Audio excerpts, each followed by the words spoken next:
Hello sports fans, welcome to Super Sports Central. Today, we're going to be going with Week 11 NFL predictions. So last week I had a record of 8-6, and that brings my record on the season to 96-54. Starting off this week on Thursday Night Football, we've got the Ravens hosting the Bengals. So we finally have a good Thursday night game, and this is a big game for both teams. The Bengals, they've been good lately despite losing last week to the Texans, and the Ravens have been one of the league's best teams, although last week they ended up on the losing end of things against the Browns after a blown lead. Now, both teams are dealing with some injuries ahead of this week's game, as the Bengals will be without T. Higgins and Sam Hubbard, while the Ravens will be without Ronnie Stanley and most likely without Marlon Humphrey as well. So, as I said, this is a big game for both teams, but this is especially a big game for the Bengals, as they really need to win this game to keep up in the AFC North race. Now, the Ravens defense struggled last week, allowing 33 to the Browns, and then they faced another good offense. So this game could definitely turn into a shootout. This could definitely go either way. This game is a true coin flip for me. The Bengals really need to get this win, and I think they get the win in a good game, 27-24. Moving on, we've got the Browns hosting the Steelers. So the Browns will be without quarterback Deshaun Watson as he is undergoing season-ending shoulder surgery. So the Browns will be starting rookie quarterback Dorian Thompson-Robinson from UCLA. And DTR has started one game this season for the Browns, and he wasn't very good as the Browns lost 28-3, and DTR threw 3 picks. But Thompson-Robinson is set to face a Steelers defense that is very good at allowing a little over 20 points a game. So I think the Steelers defense will make this difficult on the Browns rookie quarterback. But the Steelers offense is bad, scoring just 17.3 points a game, and they don't have to face an elite Browns defense that is allowing just 242 yards per game, which is best in the NFL, and also 18.9 points per game. So I think defenses will dominate this game. I think this will be a low-scoring game. I'm going to take the Steelers because I trust Kenny Pickett more than I trust Dorian Thompson-Robinson, who's only making his second career start. Plus, the Steelers always seem to find ways to win. So I've got the Steelers in a low-scoring game, 13-3. Up next, we got the Bears at the Lions. So the Bears actually won last week, beating the Panthers on Thursday Night Football, and they will also be getting Justin Fields back from his thumb injury. And while I think getting Justin Fields back will help the Bears, I don't think that's going to make a huge difference in their offense.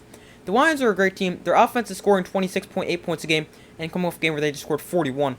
And they now face a Bears defense that is allowing 25.5 points a game. The Lions offense should have a field day, and I still don't think the Bears offense is that good, even with Justin Fields. But the Lions do need a better defensive performance after allowing 38 to the Chargers last week. I think they should do that here. Overall, a dominant game from the Lions, and they win over the Bears by a score of 28-13. Moving on, we've got the Chargers at the Packers. So the Chargers can score. They scored 26.6 points a game and scored 38 last week.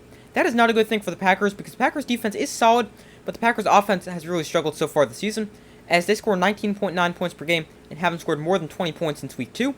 The Packers now do face the Chargers defense that allows 24 points a game and is bad against the pass, so the Packers have the opportunity to get Jordan Love in the offense going. But even if the Packers are better offensively, I don't think they're going to be able to keep up with the Chargers offense, who I think would build off a great offensive game last week, and the Chargers get the win here by a score of 30-21. Moving on, we've got the Raiders at the Dolphins. So the Raiders are 2-0 with Antonio Pierce as interim head coach, but they have played the Giants and Jets. Now they got a test in the Dolphins, and a big reason the Raiders have been better as of late is their ability to run the football, as Josh Jacobs has had his best 2 games of the season over the last 2 weeks. The Dolphins have a solid run defense, allowing 106 rushing yards a game, and if they're able to slow down the Raiders' run game, I don't really think the Raiders will have a ton of offensive success, and they also won't be able to keep up with a Dolphins offense that is scoring 31.7 points a game. The Dolphins are also coming off a bye and needing to get their offense back on track after a bad showing 2 weeks ago against the Chiefs in Germany. So I think the Dolphins get the win here by a score of 31-20, but this game could be a little closer than expected. Next game, we got the Giants at the Commanders. So the Giants actually beat the Commanders a few weeks ago, but the Giants are a completely different team now. They now have undrafted free agent Tommy DeVito at quarterback, and the Giants beat the Commanders when their defense was playing well, and that was just a 3-game stretch of good defense for the Giants, as they have allowed at least 30 points in back-to-back games, and are allowing 26.6 on the season.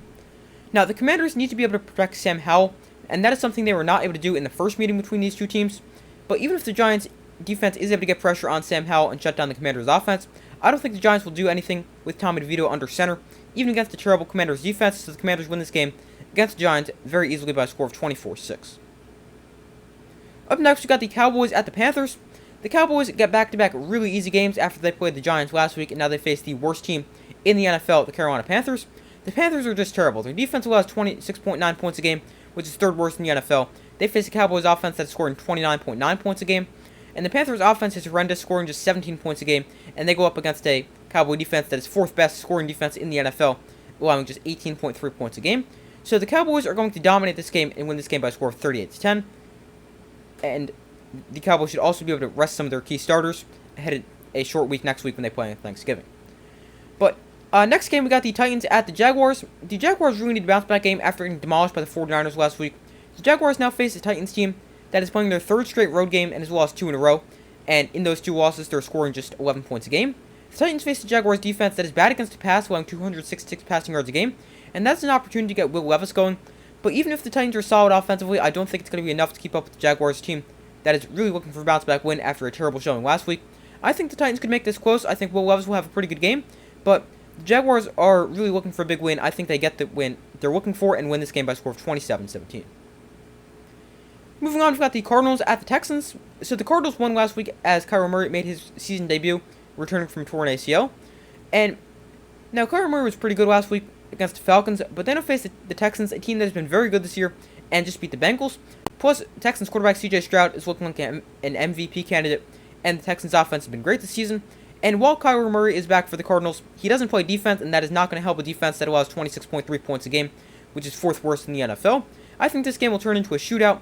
The Texans continue to have a great offense, and they destroy a bad Cardinals defense and win this game in what actually ends up being a pretty entertaining game by a score of 34-27. Next game, we got the 49ers hosting the Buccaneers. So the 49ers are back, and they showed that last week with a dominant 31-point win over the Jaguars, and the 49ers should win this game as well.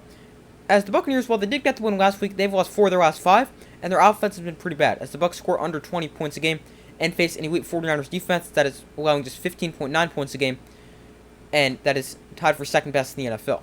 Now, the Bucs are solid against the run, so they could slow down Christian McCaffrey as a runner, but Brock Purdy was good last week. I think he has another big game against the bad Buccaneers pass defense that allows 267 passing yards a game, and the 49ers should win this game fairly easily by a score of 27-16. Up next, we got the Jets at the Bills. So the Bills really need to win in the worst way possible. They're 5-5, lost 3 of their last 4, and currently sit as the 10 seed in the AFC. The Bills now face the Jets, who offensively have been terrible lately. They haven't scored a touchdown in their last 2 games. But the Jets' defense is elite, especially against the pass, as the Jets are allowing just 169 passing yards per game, which ranks 3rd in the NFL. Now, the Jets' defense already forced Josh Allen into 4 turnovers back in Week 1, and Allen has a league-leading 11 interceptions and has thrown a pick in 6 straight games. So I could see the Jets stealing this game because of their defense and their ability to force turnovers, but even if the Bills do turn the ball over, their offense is still good enough to overcome some turnovers and outscore a Jets offense, which has been awful as of late. And I think the Bills get a much-needed win. It isn't pretty, but they escape with the win, 14-10. Next game, we got the Rams hosting the Seahawks. So the Rams will have Matthew Stafford back for this game after he was dealing with a thumb injury, but Stafford still might not be 100%. Now, the Seahawks got the win over the Commanders last week, but it wasn't great, and the Seahawks really need a good win after their past 2 games being a blowout loss to the Ravens and a very close win against the Commanders. But the Seahawks offense was better last week, and they now face a Rams defense that is allowing 22.7 points a game, which isn't great, but it also isn't terrible. So I could see this game going either way. The Rams rely heavily on the pass offensively, and Stafford, if he isn't 100%, that could definitely impact the Rams offense. So I'm going to take the Seahawks with the win, but this is another game that could definitely go either way. Seahawks win this game by a score of 26-19. Moving on to Sunday Night Football, we've got the Vikings at the Broncos. So we will have a live watch party for this game starting about 8:15 Eastern Time on Sunday, so I hope to see you guys there. Both teams have been much better lately, as the Broncos have won 3 straight and the Vikings have won 5 straight and play themselves back into the NFC playoff picture. Both teams have been winning lately because of their defense, which makes me think this is going to be a lower scoring game. Josh Dobbs has been great for the Vikings, as in his 2 games with the Vikings he has 5 touchdowns and no picks. I think the legend of Josh Dobbs continues as the Vikings win their 6th straight game and beat the Broncos, who are also playing on a short week, and the Vikings win this in a game that could go either way, but the Vikings win 21-17 in a lower scoring game. As both defenses have been playing well, I think that trend continues. And our final game, we got Monday Night Football. We've got the Eagles at the Chiefs. So we'll have a live watch party for this game starting about 8:10 Eastern Time on Monday, so you're going to hope to see you guys there. But this should be a great game. A Super Bowl rematch, potentially a Super Bowl preview, as both teams have been great so far this year. The Chiefs' defense has been much improved this year.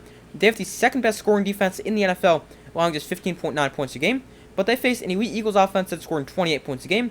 Now, the Chiefs offense nor the Eagles defense have elite numbers, but we all know both are pretty good. Now, Jalen Hurts has turned the ball over more times than he had last season, as he has 8 interceptions so far this year.